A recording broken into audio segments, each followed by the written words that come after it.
Corpus Christi will soon ease its water restrictions again. A statue commemorating the late Farrah Fawcett gets the green light from Corpus Christi City Council, and a hotel developer's lawsuit against the city of Corpus Christi and the mayor has been settled. This is South Texas Midday. I'm Rob Boskamp. Thank you for joining me. It's Wednesday, August 26th.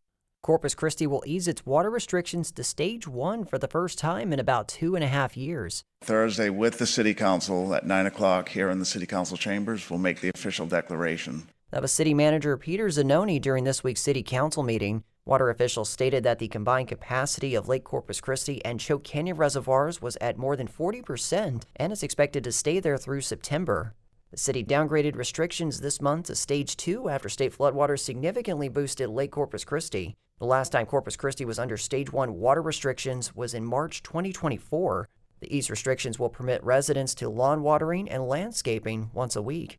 The Texas Commission on Environmental Quality has approved an emergency order to temporarily suspend reservoir pass-through requirements. Environmental water releases, also known as pass-throughs, deliver fresh water from Lake Corpus Christi to Nueces Bay estuaries. The suspension was requested by the City of Corpus Christi, Nueces River Authority, and the City of Three Rivers. The order allows water that otherwise would be subject to pass-through requirements to remain within the regional water supply system, while combined storage in Choke Canyon Reservoir and Lake Corpus Christi is at or below 50%. As noted, the combined capacity is currently above 40%.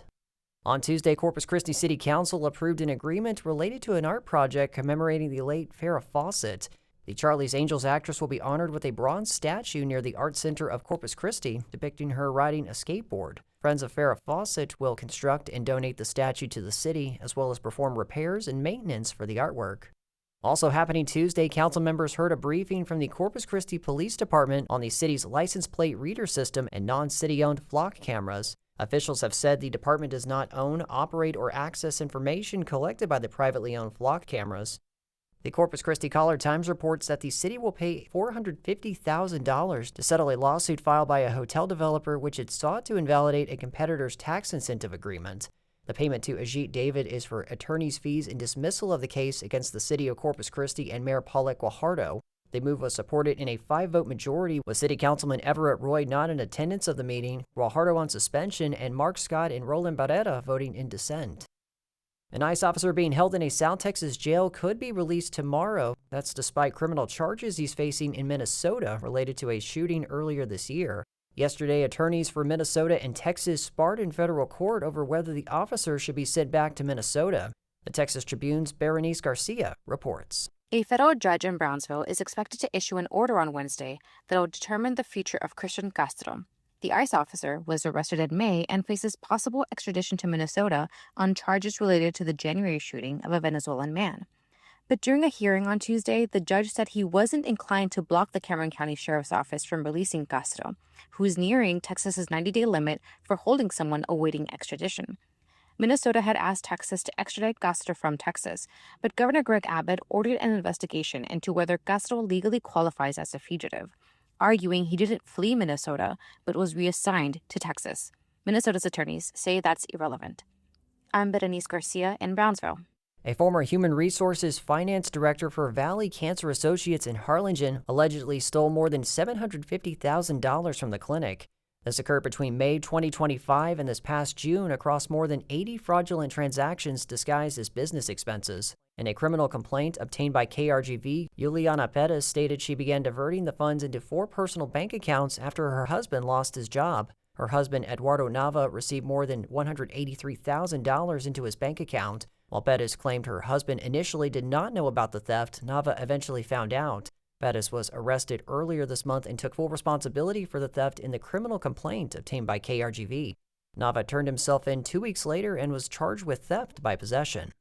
In state news, a Dallas judge will decide who gets custody over a newborn with a heart defect, his surrogate or his genetic parents. KERA's Tolawani Osabamua reports the 2 women in the case testified in court Tuesday. McKenna West was 20 weeks pregnant with Omar Ahmed and Nasheen Gilker's fetus when doctors detected a fetal heart abnormality.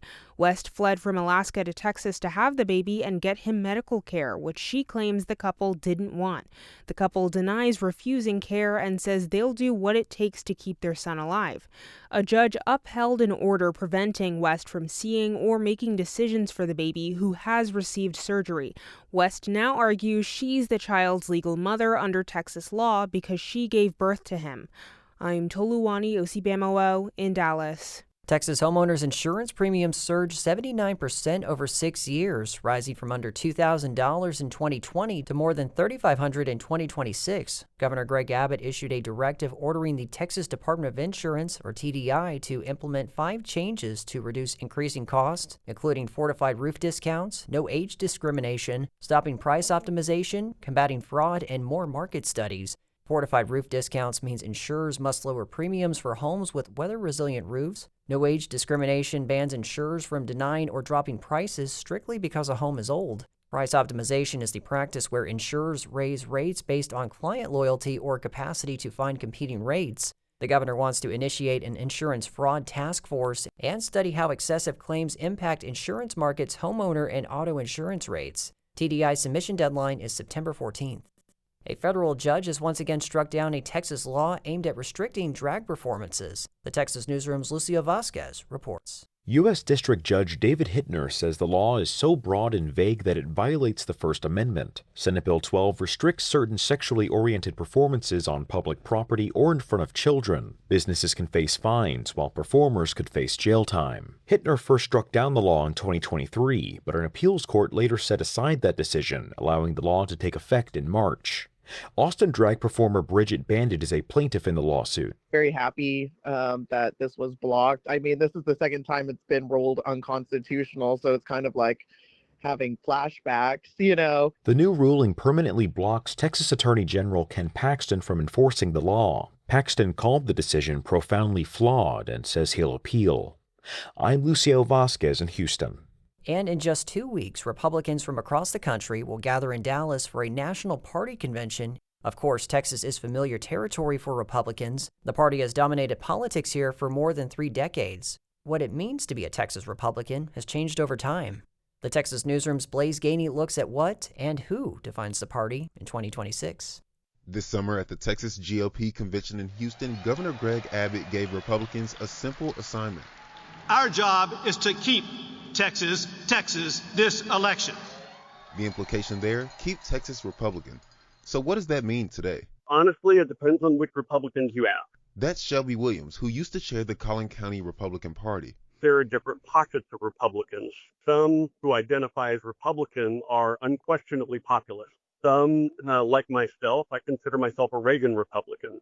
And then a great swath of people who identify as Republicans, maybe they're Trump Republicans, maybe they're Bush Republicans. And all that gets filtered through a Texas lens. Texans tend to be more conservative, so I would say they lean a little bit further right, maybe comparatively to other parts of the country. Sarah Gardner is 31 and serves on the board of the Dallas Young Republicans. Texas Republicans generally, I think, are aligned very much with the core conservative values. Gardner points to lower taxes, limited government, personal liberty, and property rights, along with the Second Amendment and border security. But the party's priorities have broadened beyond that, especially in the last decade.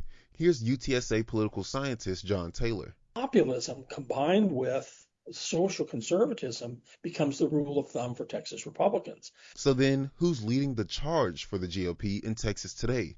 Republican strategist Brennan Steinhauser says the answer to that question depends on when you ask it. During a legislative cycle, it's the legislators and the governor that are driving the ship. But I think, leading into election season, it is more of the activist base. They're the ones most likely to vote in primaries, so that activist base has an enormous influence on which Republicans get on the ballot and ultimately into office. And increasingly, those voters have favored the party's most conservative candidates. According to Rice University's political scientist Mark Jones, that means the ability of sort of the moderate wing to drive policy is pretty much evaporated. One very big example, this year's Republican runoffs, when 4-term U.S. Senator John Cornyn, long identified with the party establishment, lost to Trump-backed Ken Paxton. He praised the president in his victory speech. President Trump is the leader of our party, and his endorsement in this is the most powerful force in politics. What Paxton said, that's true nationally. But in state government, Mark Jones stresses that Governor Greg Abbott is top dog. Greg Abbott is still in the driver's seat of the Texas Republican Party. Now, he has to share, essentially with different people who are riding shotgun and shouting directions from the back seat.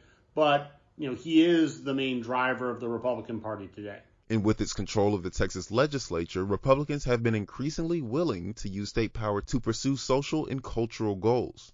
Another thing UT Austin's James Henson says defines Texas Republicans today. The focus on limiting transgender rights, the implementation of anti-DEI policies, all of those things are examples of a culturally conservative agenda that has had great success in the legislature. So a Texas Republican can be many things: a business conservative, an evangelical voter, a Trump loyalist, or all of those and more. But Shelby Williams says there's one thing that ties them all together: liberty. That's the central thing that underpins all Republicans. Whatever kind of Republican they think they are, no matter our identity crises, liberty, the concept of liberty. And he hopes that underlying goal helps unite Texas Republicans before the midterms. I'm Blaze Gainey in Austin. And that is the latest news and information on South Texas Midday. I'm Rob Boskamp. Your community arts calendar and more is on the way.